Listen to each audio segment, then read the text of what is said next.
Hi, I'm Arnold Schwarzenegger, and I would like a moment of your time because I wanted you to know something. I wanted you to know about Dr. Milton Friedman's TV series, Free to Choose.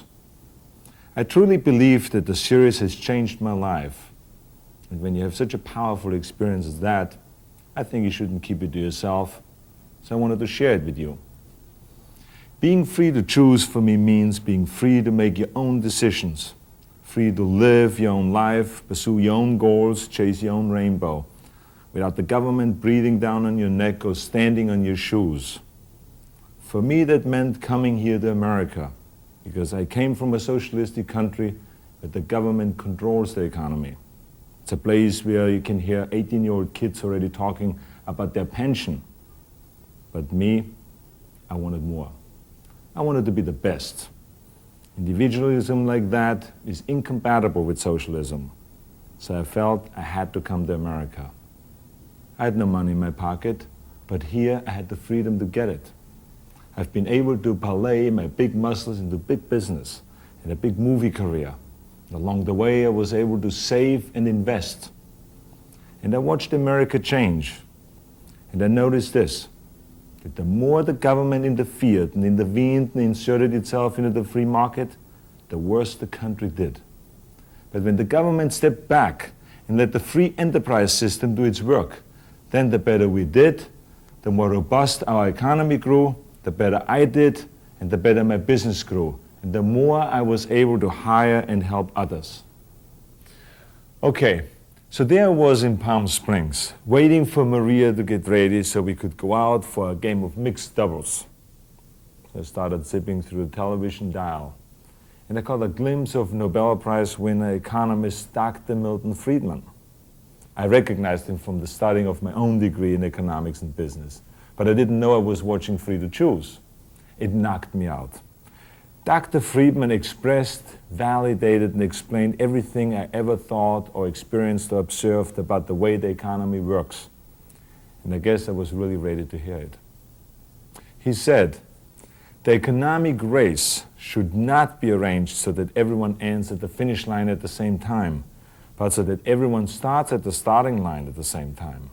Wow, I would like to write that one home to Austria. He said, that society that puts equality before freedom winds up with neither. But that society puts freedom before equality will end up with a great measure of both. Boy, if I would have come up with that one myself, I maybe wouldn't have had to get into bodybuilding.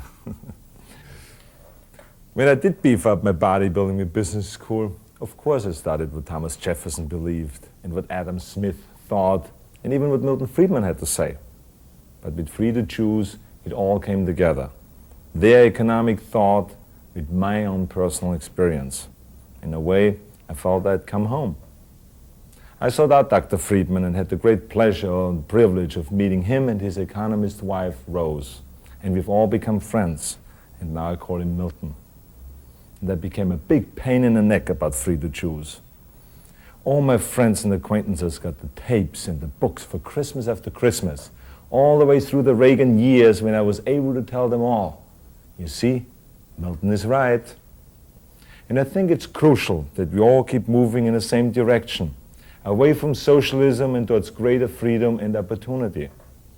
That's why I'm so excited that Milton Friedman is updating Free to Choose, bringing it into the 90s by discussing how to deal with the drug disaster, the Japan phenomenon, and of course, the miserable failure of communism. Oh, by the way, there are plans now to translate Free to Choose into the languages of the Soviet Union and Eastern Europe. And you know, they really need it to guide them through as they take the first walk into freedom. But we need it too. I recommend you the new TV series Free to Choose and encourage you to walk into the 21st century in freedom, in opportunity, and in success. With Dr. Milton Friedman. Thanks for listening. Human and political freedom has never existed and cannot exist without a large measure of economic freedom. Freedom is making choices. What's best for me? What do I want to do? We all want to be free to choose. No government official is telling these people what to do.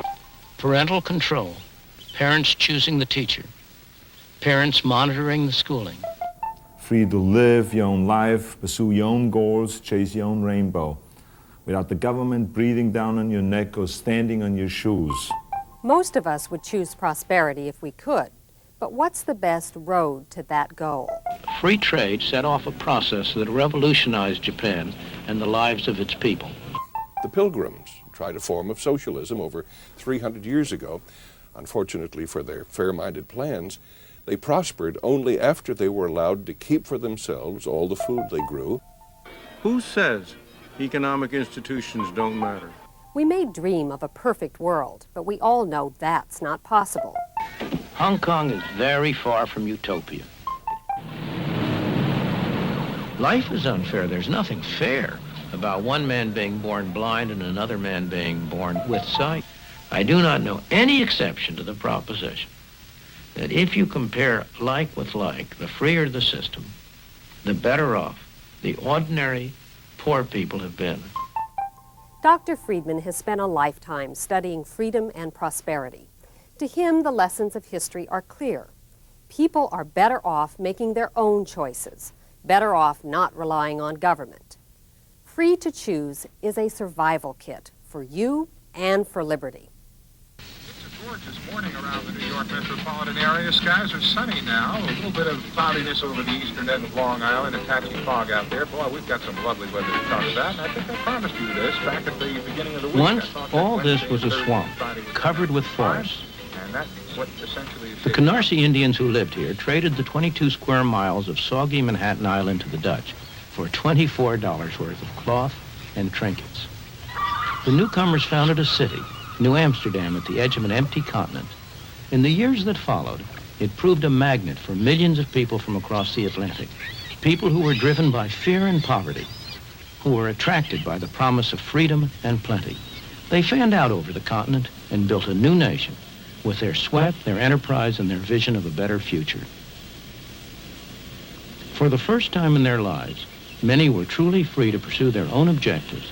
That freedom released the human energies which created the United States. For the immigrants who were welcomed by this statue, America was truly a land of opportunity.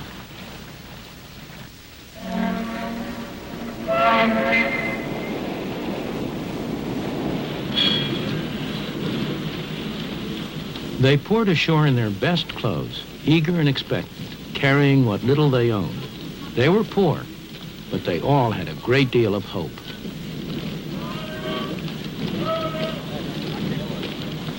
Once they arrived, they found, as my parents did, not an easy life, but a very hard life. But for many, there were friends and relatives to help them get started, to help them make a home, get a job, settle down in the new country.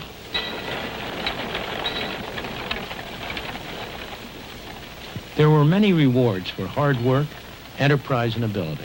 Life was hard, but opportunity was real. There were few government programs to turn to, and nobody expected them. But also, there were few rules and regulations. There were no licenses, no permits, no red tape to restrict them. They found, in fact, a free market, and most of them thrived on it. Many people still come to the United States driven by the same pressures and attracted by the same promise. You can find them in places like this. It's Chinatown in New York, one of the centers of the garment industry, a place where hundreds of thousands of newcomers have had their first taste of life in the new country. The people who live and work here are like the early settlers. They want to better their lot, and they're prepared to work hard to do so. Although I haven't often been in factories like this, it's all very familiar to me, because this is exactly the same kind of a factory that my mother worked in when she came to this country for the first time at the age of 14, almost 90 years ago. And if there had not been factories like this here then, at which she could have started to work and earned a little money, she wouldn't have been able to come. And if I existed at all, I'd be a Russian or a Hungarian today instead of American. Of course, she didn't stay here a long time. She stayed here while she learned the language, while she developed some feeling for the country, and gradually she was able to make a better life for herself. Similarly, the people who are here now, they are like my mother, mostly immigrants from a distant country. They came here because they liked it here better and had more opportunities. A place like this gives them a chance to get started. They're not going to stay here very long or forever. On the contrary, they and their children will make a better life for themselves as they take advantage of the opportunities that a free market provides to them. The irony is that this place violates many of the standards that we now regard as every worker's right. It's poorly ventilated, it's overcrowded, the workers accept less than the union rate. It breaks every rule in the book. But if it were closed down, who would benefit? Certainly not the people here. Their life may seem pretty tough compared to our own, but that's only because our parents or grandparents went through that stage for us. We've been able to start at a higher point.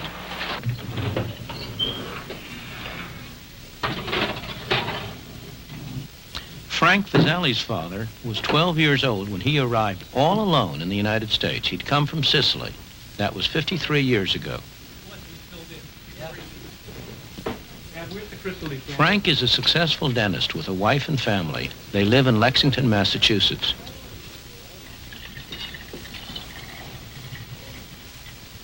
Fine, one bottle fills the whole decanter. There's no doubt in Frank's mind what freedom combined with opportunity meant to his father, and then to him, or what his Italian grandparents would think if they could see how he lives now. They would not believe what they would see, that a person could immigrate from a small island and make such success out of their life, because to them they were mostly related to the fields, working in the field as a peasant. My father came over, he made something for himself, and then he tried to build a family structure. Whatever he did was for his family. It was for a better life for his family. And I can always remember him telling me that, number one thing in life is you should get an education to become a professional person.